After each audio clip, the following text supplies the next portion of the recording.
Hello artists, I am here to share with you how to use the color pencil techniques that you learned on this worksheet to add amazing color to your insect drawing.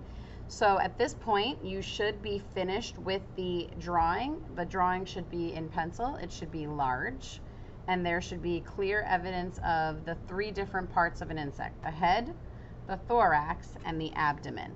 There should be some details in there somewhere. I included some details in my eyes, and then I included some lines in the abdomen to show that these are wings that are overlapping. You should also be finished with your color pencil worksheet, and this is going to inform you on the color choices that you make for your insect. So this part basically showed you how you can control value by pressing soft, medium, and hard to create light, medium, and dark values. That's important stuff. This shows you how well colors mix together. So I could literally go like this, and I can choose green, yellow, orange, and red to blend together on my insect, but I have to use it in this order. I could do this, and I could say I want yellow, orange, red, and pink. I could do this and say I want yellow, green, blue, and purple. So the order of the color wheel will definitely help you to know what colors blend well together.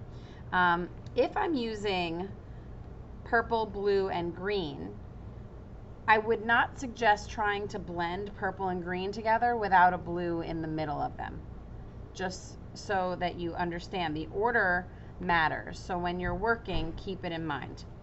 The only time that doesn't really apply is when you're using these kinds of colors. The neutral color family can blend well with warm colors or cool colors, and I would just test them out on the back. So what I actually did was I decided that I'm going to make this insect with some neutral colors, but I'm going to mix in some orange and some red. So on the back of this worksheet, I'm going to first try to figure out what is my lights, mediums, and darks. So this is definitely light. This is medium. And then this is a dark brown. So that feels like a really big jump from these two colors. So maybe I can mix in a little bit of reds in there or oranges and see what happens. So this is just me kind of testing.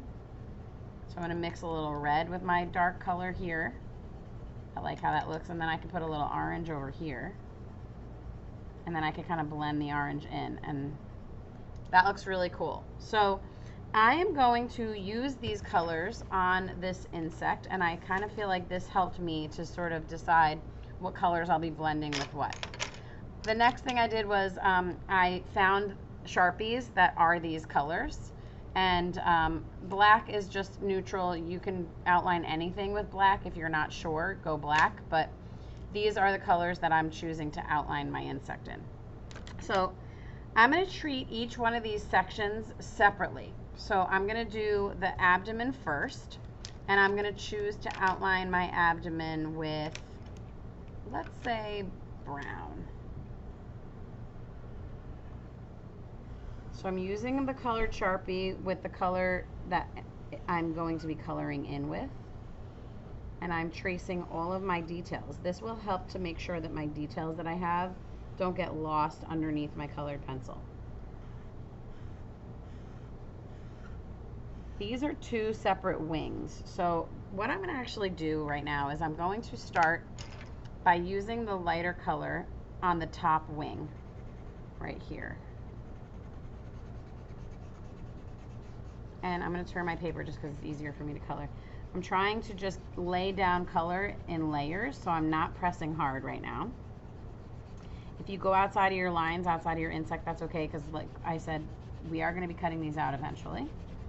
And now I'm going to go ahead and I'm going to try to start blending some of these other colors. So I'm going to blend in some orange very lightly, not all the way over.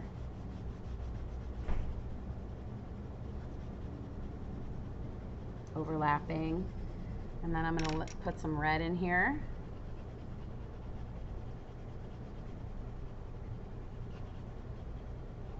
And then I can get some of the dark brown just down here just to show a value change. So this looks like it's really dark. Cool. That looks nice. kind of want it to go a little further over, so I'm going to go back and add some red. And I'm pressing very lightly with this dark color. So I'm kind of working backwards now. So you kind of go forwards and backwards, switching your colors, trying to make them blend gradually. Now over here, I want these two wings to look different. So I'm going to actually go ahead and get back in here with the dark color on this side, because these are the wings that are going in this direction. Maybe I should color in this direction too. And I'm creating this dark area so that you could see the light next to the dark, so that it looks like this is underneath this wing. I mixed red with the brown, so I'm going to go do that again.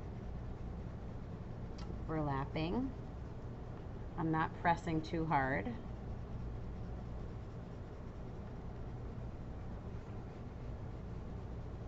And then I'm going to get my orange. Overlap that.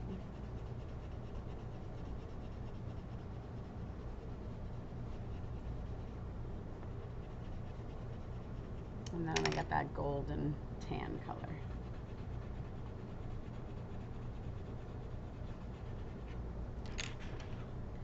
This feels a little bit harsh, so I'm going to go back in and very lightly press, because I want it to change gradually.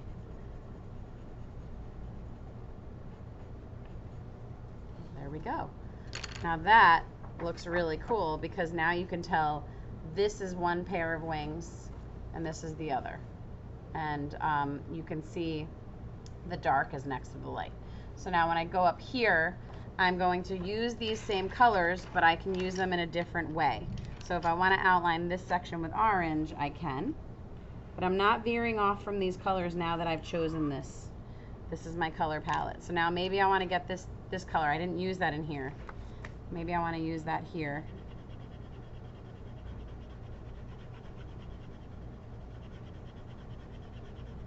And I'm trying to work quickly so that I don't spend too much time demonstrating. I want you all to get to work. Then I can go with some orange.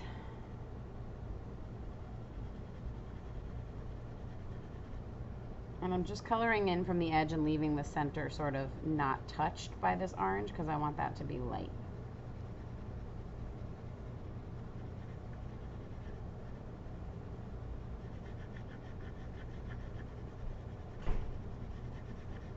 So see down here, I didn't go in with the orange, but up here I am. Because next I'm going to go ahead and add some red on top of this up here.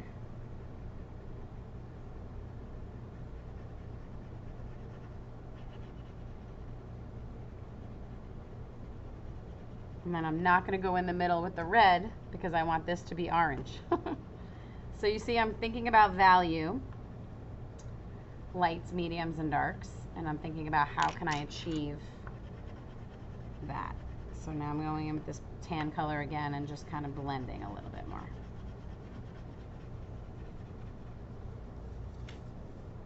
Okay? And for the head, so on and so forth. So maybe for the head, I would go back to like all of these colors together again and doing something a little different. And then I can do the eyes. Maybe I want to do the eyes and just leave them. Maybe I could find this like golden yellow, so I can outline with the brown.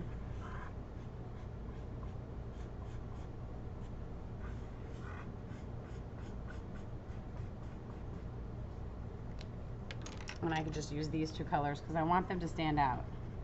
I want the eyes to pop out a little bit and be like very noticeable. So I'm using my lighter colors for that.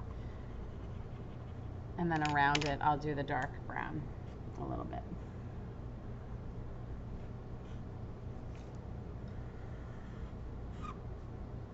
And then I'll do my antennas later. All right, so the lights in my classroom just turned off. Don't worry about it. So I'm going to go around the eyes with this dark brown just a little bit, and then I'll blend it out with the red like I did down here into the middle, so that these kind of stand out, look like they're popping out a little bit, because bug eyes pop out, right? They're like notorious for that.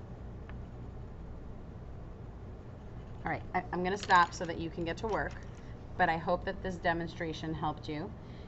Each of your sections of your insect should look slightly different, so that we can always see that this is the head, this is the thorax, this is the abdomen. They should look different. So think about that while you're working, but I'm not changing my colors. Once I start, these are the colors at my seat, and this is what I'm working with, and I'm just trying to make them blend out really well. At the end of art, unfortunately, you cannot keep these in your folder. You have to put them back where you got them. You can get back to them again. And if you're worried about finding the right color again, the color is written on the pencil, and you can always write it on the back of the worksheet if you need to, so that you can find that exact color again if you're worried about it, okay? These two things, you just open your folder, tuck them inside like this, and make a pile of folders at the end of your table. Thanks for watching. Sorry for keeping you so long. Have fun and do great things.